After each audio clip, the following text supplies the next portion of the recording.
I'm going to follow up by teaching two very different voices in Jewish history, by teaching two different rabbis who live in very different eras and very different realities. One who lived just down the block from Bialik. The Torah begins in the vastness, in the abstract of the human mind. Breshit bara Elohim are the words we're going to read tomorrow. In the beginning of God's creation. And there is almost no way for us to put that into a picture if I asked you to draw me what it is that the Torah is trying to say. Most people show spark of light. We internalize it today as the Big Bang. We try to, in some way, coordinate it with our scientific explanation of the world. It's absolutely abstract. Which makes Rashi's comment on the very first sentence of the Torah even more of a flag. Rashi writes, Breshit, Amar Rabbi Yitzchak, Lo ha'atzarich li'atchil et haTorah ele me'achodesh hazeh lachem. You don't have to begin the Torah except this month shall be unto you, Exodus 12. Meaning to say, if you skip all of Genesis and you skip all of Exodus that has to do with slavery and all of the 10 plagues and all of that and just begin at the moment that the Jewish people are freed and the first commandment that we're given, which is keep the calendar, that's perhaps where we should start. What is the point of all of this? What's the point of reading the story about the beginning of the universe when it doesn't give us any mitzvahs to learn or to follow? In fact, the first mitzvah is given in the Garden of Eden, but we'll skip that for a minute. Uma tam patach bibreshit. What is the reason that the Torah begins with Breshit? Mishum koach ma'asav higid la'amo latet lahem nachalat goyim. Because the verse says, the power of God's work has declared to God's people that God is giving them the heritage, the crowning jewel of the entire world. She'im yomru umot ha'olam liYisrael, that if the nations of the world one day say to Israel, listimatem, you're thieves, shekavastem artzot shivat goyim, that you stole the land that belonged to the 7 nations. Hem omri lahem, let Israel say back to those people, Kol haaretz shel HaKadosh Baruch Hu, all of the lands were created by God in Genesis. Hu var'a unana la'asher ashar yashar be'enav. God created all of it and gifted this tiny sliver to the people that God thought deserved it. Why would Rashi, living in France in the 11th century, who had no chance of ever visiting Israel, who in his wildest dreams couldn't imagine Jews having sovereignty over the land of Israel themselves, living during the First Crusade, watching Jews be massacred all around him as they went to kill infidels, that time the Muslims in Israel. Why would he begin his first comment on the Torah by explaining to you that in the abstract of it all, the one thing you should remember is that Israel is not abstract. The land of Israel, like Rabbi Feinstein just mentioned, is not a dream. There's a real place.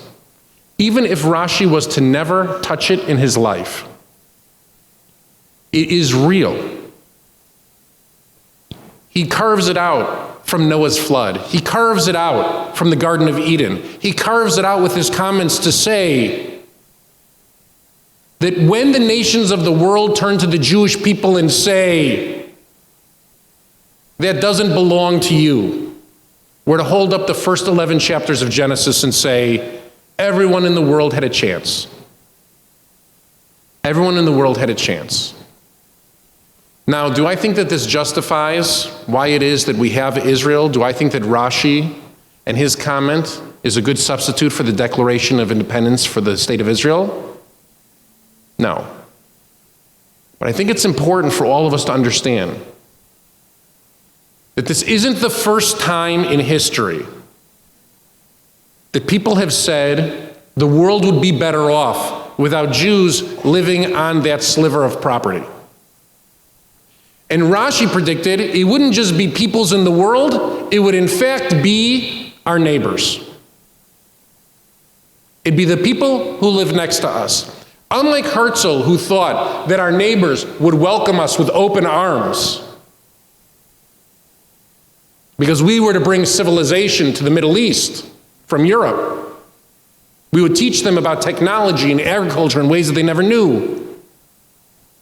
Herzl thought that because he had also never been to Israel when he wrote the Jewish state. He had never met who our neighbors would be. He had never walked the streets and seen what the sand dunes look like. But he also understood that Israel was in fact a piece of property. It can't just exist in the abstract as a dream. Almost 1,000 years later, one of my favorite rabbis in Judaism, Rav Kook, born in 1865, in 1905, at the age of 40, he is made the chief rabbi of Jaffa. Only 4 years before a dozen families walk out of Jaffa and form a little shtetl just north of there that's now called Tel Aviv. He arrives at Jaffa to the Jewish community from Eastern Europe as the chief rabbi, and he falls in love with secular Israel. He falls in love with Jewish people. Like Rabbi Feinstein's claim about Herzl, Rav Kook actually traveled back to Europe many times explaining to them exactly how the Shoah would happen. He explains to the Orthodox communities that the more insular we become inside the gates of our communities, the easier it'll be for our enemies to come and deport us out of those communities and take us to exactly where they want to take us. It must have sounded like science fiction as he explained it to Jews, but he was in fact an absolute prophet. And he explained that all you had to do to save yourself from this burning inferno that was Europe was to just get on the boat with him and leave.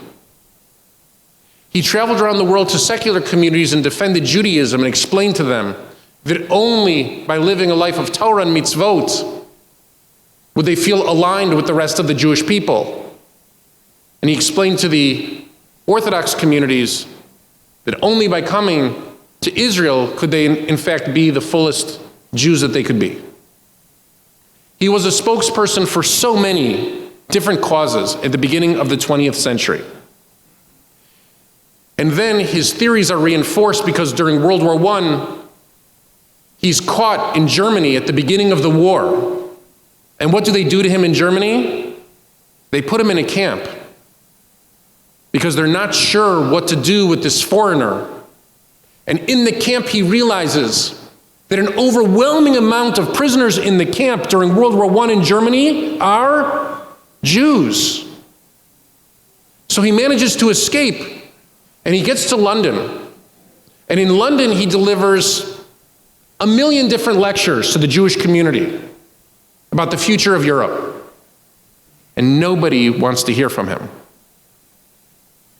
So he ends up going back to Israel, to Jaffa. Not too much later, he becomes the chief rabbi of Jerusalem. And he writes his first piece. That's the opening piece in this book, Orot, where the editor has kind of bundled all of his writings together into one. Rav Kook was an author, he was a poet, he was a songwriter, he was a Renaissance man in the truest sense. And he writes this first piece, it's called Degel Yerushalayim, the flag of Jerusalem.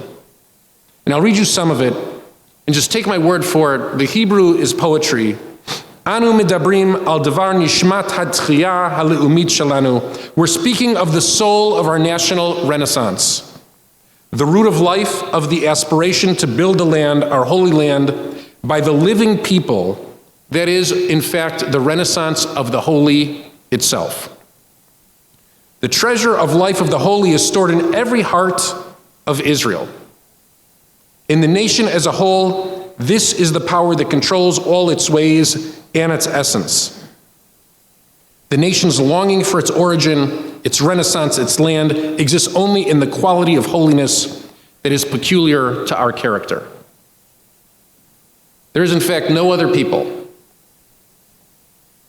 that traveled back to their land after 2,000 years, that resurrected its language after 2,000 years, that walks around giving tours to people carrying a JPS Tanakh after 2,000 years. He notices that there is something inherently unique and spectacular that exists inside the heart of every Jew that he encounters.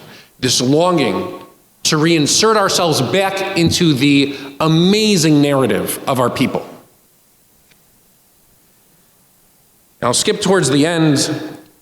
Ulishum zeh, toward this objective, we arouse, or more correctly reveal, the existence of the Jerusalemite movement. Degel Yerushalayim. By the name Jerusalem or Jerusalamism, we refer to the holy side of our national renaissance, just as we call its secular side Zionism. He goes on to explain, he doesn't understand why people would call themselves Zionists, because walking around Israel, there is no sign to anywhere called Zion. Degel Yerushalayim is an essay about you can't love Israel, you can't love Zionism, rather, without loving Israel. You can't love Israel in the abstract, but be disappointed by her constantly. There is a real living, breathing thing called Israel.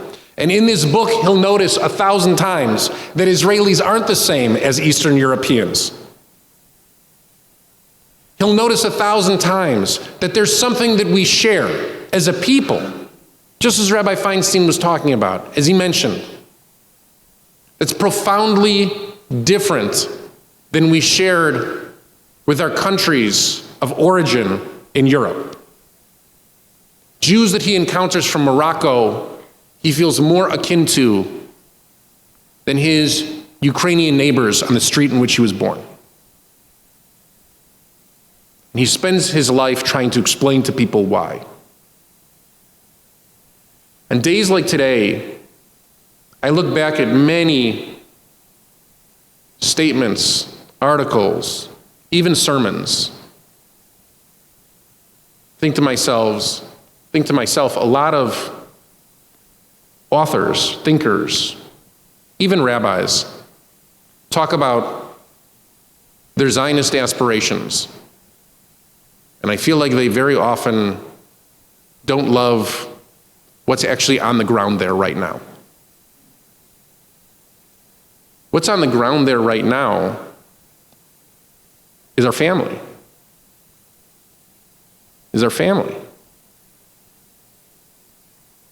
From my favorite coffee shop in Tel Aviv to the craziest people we met on our Israel trip in the north at Mishnah Town, who spend their lives living like they live in the first century of the Common Era and begged me to get on a donkey. I refused. You should know I refused. These people have something in their hearts that makes them more like me than a lot of the people I encounter on Ventura. In that way, I agree 1,000% with Rav Kook. There's something about those people that I meet there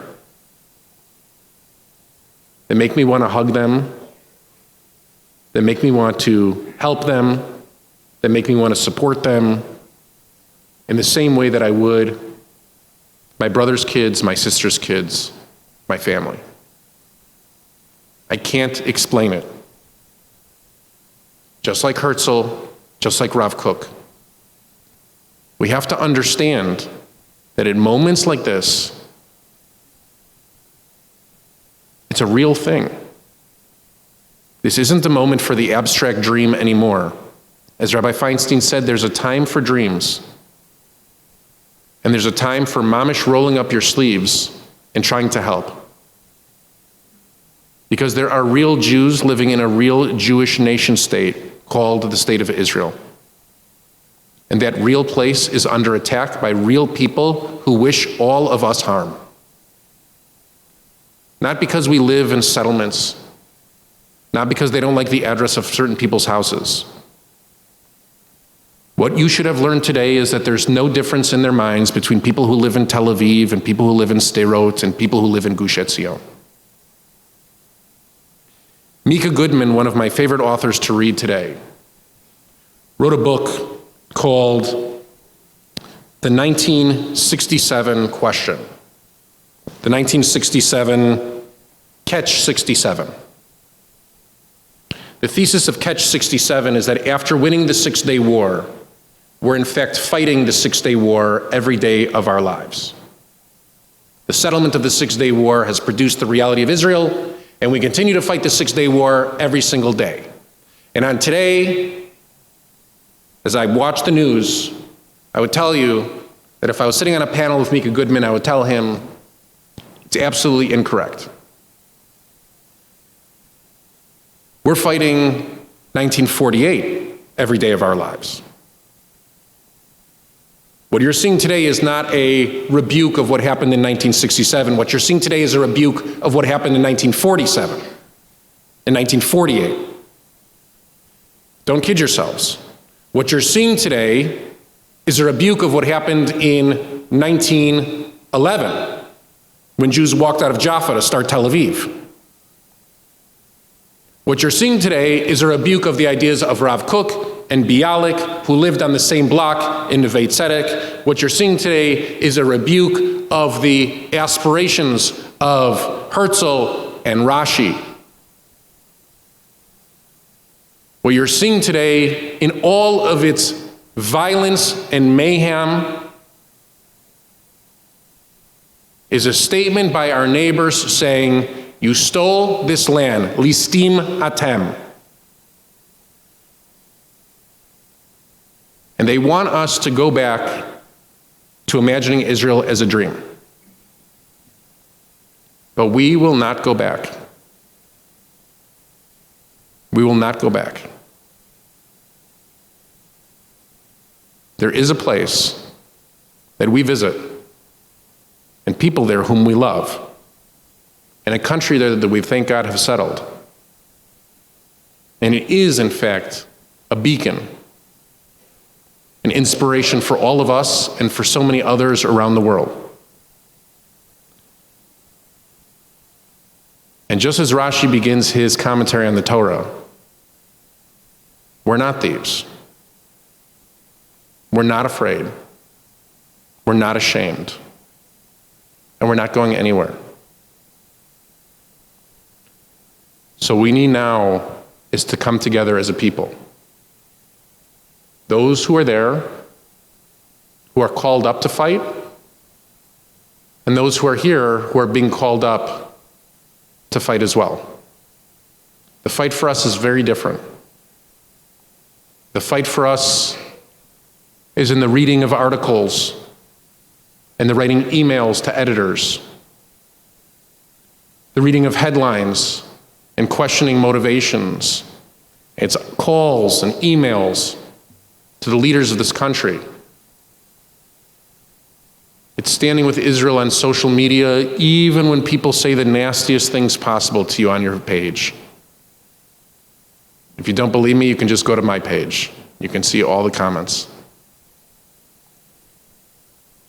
The fight is different for us. It's not the same. But fight we must, and fight we will. Because, not in the abstract, but in actuality, there's only one Israel. There's only one thing that we've built in 2,000 years, and it's not going anywhere.